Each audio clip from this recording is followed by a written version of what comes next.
Thank you, Carol, for that very kind introduction. And it's a real pleasure to be here this evening. I'm a little nervous, not really nervous. Doris is here, so that always makes me just a little bit nervous.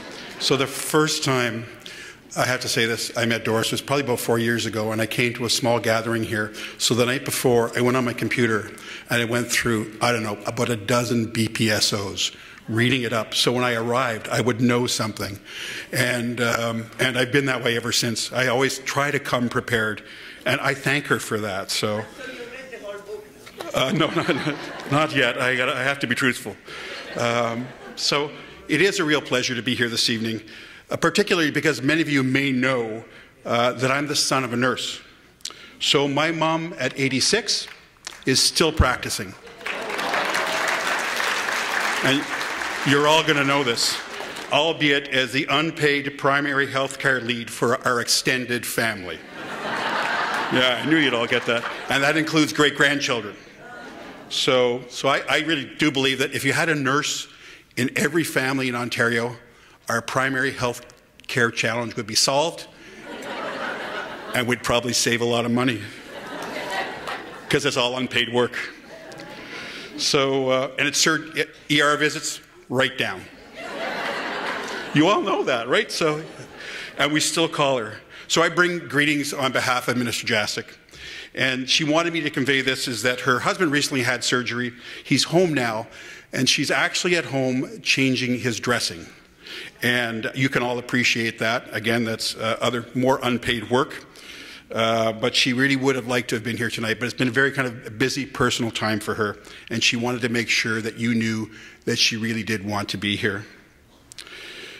And I'm really glad they actually they have the note here, Doris is up here with me, but she's right there, and that's close enough. She's been a fierce, yeah, it is close enough. That is a fierce advocate for innovative initiatives with government to show how much we rely on expertise and compassion of our nurses. And I have some good news to share with you about wound care. First, though, I want to talk about scars. And as I said, Doris is a fierce advocate. And a few of us have the scars to show that. Those scars are good things. To me, they're good things, because they remind me of all the things that we've been able to do together. And I want to thank Doris for that.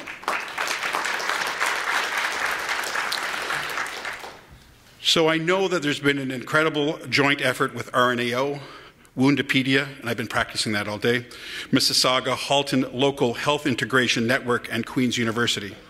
And I'm very happy to tell you that we are investing $2.3 million over 3 years to Project ECHO Woundpedia Initiative, starting this year. Thank you.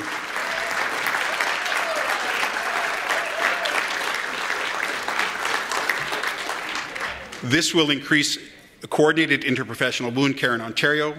It will get expert knowledge and skills into rural and underserved communities across this province, and engage key opinion leaders in wound care and interprofessional teams.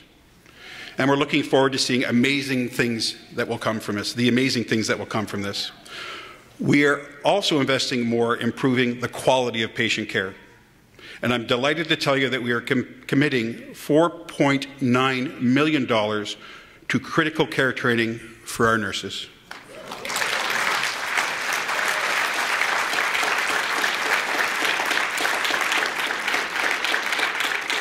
This new money will see 624 new nurses and 188 mid-career nurses enter critical care practice, because we know how important this is for our patients, and we are incredibly excited to be here to support you as you continue to provide outstanding care.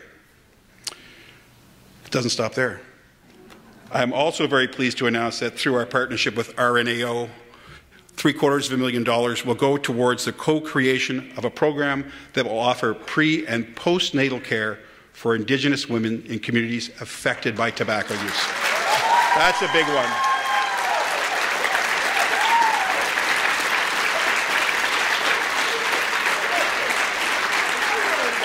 I got the book. There we go. You didn't know that one, did you? I did. You did? Okay, there we go. I've been trying to surprise Doris, but she seems to know everything before anybody does. I'm not sure why. But so we must ensure that this system gap is met and commercial tobacco use is approached with a sensitivity that is culturally relevant, community-centered, equitable, and accessible. And I know that working with RNAO, we'll be able to achieve that together. So I've talked about a lot of the work that we've done together with RNAO. And when I say we, you know, I see Bob and Michelle and Nancy here, and I know there's other people from the ministry. And I don't often get a chance to thank people who work in the ministry publicly. I work with a lot of great public servants who want to move forward these things. And I've learned that in the last 5 years in government. And I just want to thank them because they're a big part of the reason that these things get done.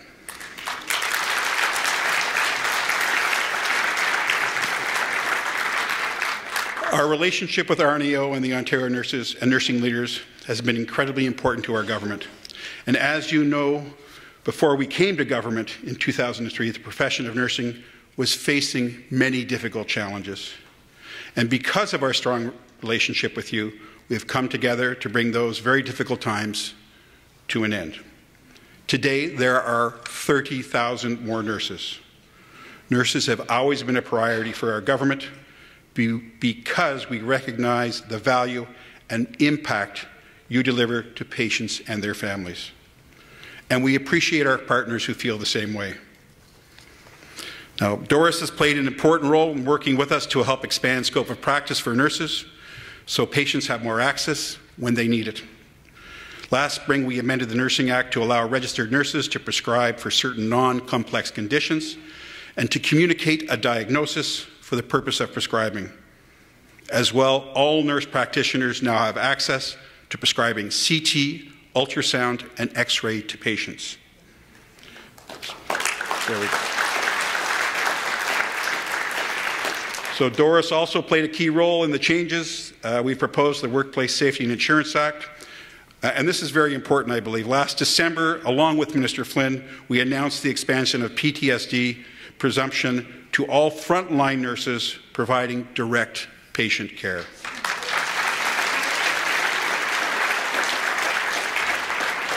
So when I talked about scars, this next one, I've got I think they're on my right side. There we go, other side. She has also fought to ensure all RNs can continue to independently initiate psychotherapy services to patients.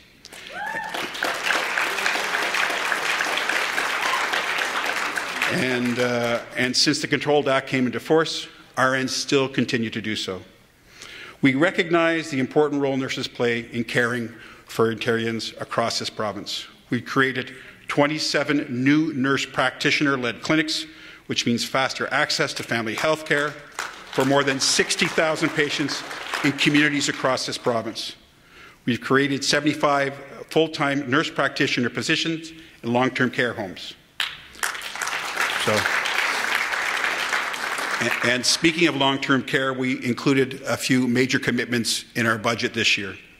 As you may have heard earlier today, the Premier announced today the allocation of 5,000 new long-term care beds in communities across the province by 2022. And we have committed to creating more than 30,000 new beds over the next decade.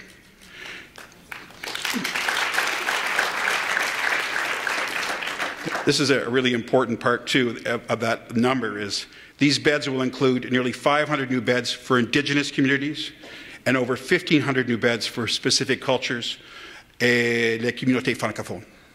So I'm really pleased to see that there. And to complement this, our government is investing $300 million over 3 years in new funding, starting with $50 million this year, to hire a registered nurse for every long-term care home in this province.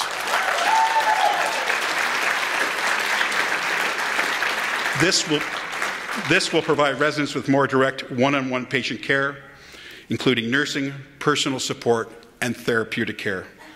The budget also includes a commitment to invest an additional $650 million in home care over the next 3 years, Part of this investment is $180 million in new funding in 2018-2019 that is estimated to make available 2.8 million more hours of personal support, including caregiver respite, plus 284,000 more nursing visits and 58,000 more therapy visits. And we've made those commitments on behalf of Ontarians because caring for people is a core value. I haven't said too much about the election, but I'm going to say one thing right now, because I feel obligated to. And I heard my colleague Andrea speak. And a lot of the things that we talk about the same things. And there's common ground there. We disagree about some things and about how we're going to do it. But the thing that motivates me running in the next election, that's really important for everybody to remember, is Andrea's right. Doug Ford will be a disaster for healthcare.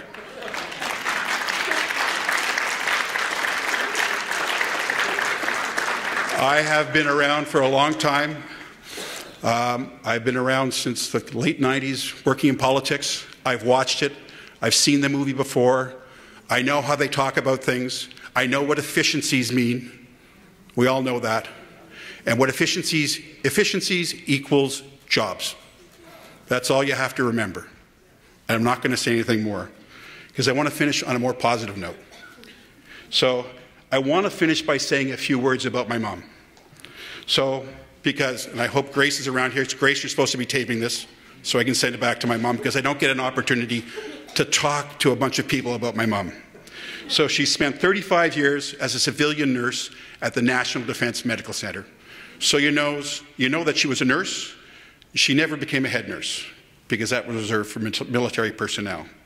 So she spent a lot of her life standing and working on terrazzo floors. And she's got 2 prosthetic hips to show for it. So she always took a genuine interest in her patients, and she often stayed late. She really cared, and she still does. And her life's work shaped our family, and I'm very proud of her.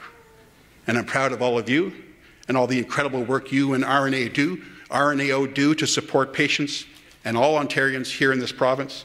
And I look forward to continuing to work with you, whatever comes in the next little while. Thank you very much. Merci.